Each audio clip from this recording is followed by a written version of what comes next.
ನಾವು ಇಂಡಿಯನ್ಸು ನಾವು ತುಂಬಾ ಧಾರ್ಮಿಕರು, ಸಂಸ್ಕಾರವಂತರು, ಇಂಗ್ಲಿಷ್ ಕಲ್ಚರ್ ಡೆಡ್ ಆಪೋಸಿಟ್ ಅಂತ ಅನ್ಕೋತೀವಿ ಅಷ್ಟೇ. ಆದ್ರೆ ರಿಯಾಲಿಟಿಲಿ ಇಂಡಿಯಾಲಿ ಅಫೇರ್ ಮಾಡಕ್ಕೆ ಅಂತ ಇದೊಂದು ಡೇಟಿಂಗ್ ಆ್ಯಪ್. ಯಾರಿಗೆ? For married couples. ಎಷ್ಟು ಡೌನ್ಲೋಡ್ಸ್ ಇದೆ ಹೇಳಿ? Just 50 lakh plus downloads. ಅದು ಬೆಂಗಳೂರು ಇಸ್ ಲೀಡಿಂಗ್.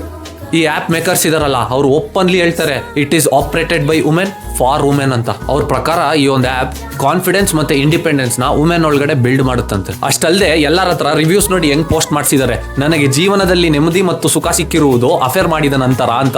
ಅದಲ್ಲದೆ ಅವ್ರ ವೆಬ್ಸೈಟ್ ನೋಡ್ರಿ, 10 good reasons to be unfaithful ಅಂತೆ.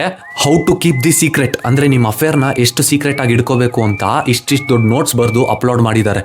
ಎಷ್ಟು ದೊಡ್ಡ ಪ್ರಾಪಗ್ಯಾಂಡ ಪ್ರಮೋಟ್ ಮಾಡ್ತಾ ಇದಾರೆ ನೋಡ್ರಿ. ಯಾವುದೇ ವುಮೆನ್ ಆಗಿರ್ಲಿ, ಮ್ಯಾರೇಜ್ ಆದ್ಮೇಲೆ ಯಾರ ಜೊತೆ ಆದ್ರೂ ಮಕ್ಬೋದು, ಮಲ್ಟಿಪಲ್ ರಿಲೇಶನ್ಶಿಪ್ಸ್ ಇಟ್ಕೋಬಹುದು. ಆದ್ರೆ ಒಂದು ರಿಲೇಶನ್ಶಿಪ್ ಅಲ್ಲಿ ಲಾಯಲ್ ಆಗಿರೋ ಅಂದ್ರೆ ಮಾತ್ರ ನೀನ್ ಇಂಡಿಪೆಂಡೆನ್ಸ್ ಕಿತ್ಕೋತಾ ಇದ್ದಾರೆ. ಅದೊಂದು ಕೇಜ್, ಹೀಸ್ ಟಾಕ್ಸಿಕ್ ಅಂತ. ನಾನು ಇದ್ರಲ್ಲಿ ಖಂಡಿತವಾಗ್ಲೂ ಹುಡುಗಿರ್ದೆ ತಪ್ಪು ಅಂತ ಇಲ್ಲ. ಯಾಕೆ ಅಂದ್ರೆ ಅಫೇರ್ಸ್ ಇಟ್ಕೊಂತಾ ಇರೋದು ಯಾರ ಜೊತೆ? ಹುಡುಗರ ಜೊತೆನೆ. ಅವ್ರಿಗೆ ಗೊತ್ತಿಲ್ವಾ she is a married women, she already has a man ಅಂತ? We are heading towards very dark times. ಯಾಕೆ ಅಂದ್ರೆ ಓಪನ್ ಮ್ಯಾರೇಜಸ್, ಓಪನ್ ರಿಲೇಶನ್ಶಿಪ್ಸ್ ಅನ್ನೋದು ಕಾಮನ್ ಆಗ್ಬಿಡುತ್ತೆ.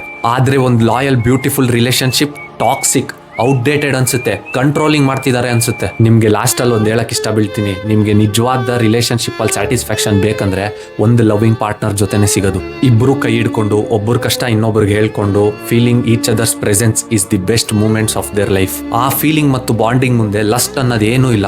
ಒಂದು ನೆನ್ಪಿಟ್ಕೊಳ್ಳಿ, if lust take overs you, you are destroyed ಅಷ್ಟೇ. ಏನಂತೀರಾ? ಕಮೆಂಟ್ಸ್ ಅಲ್ಲಿ ತಿಳಿಸಿ.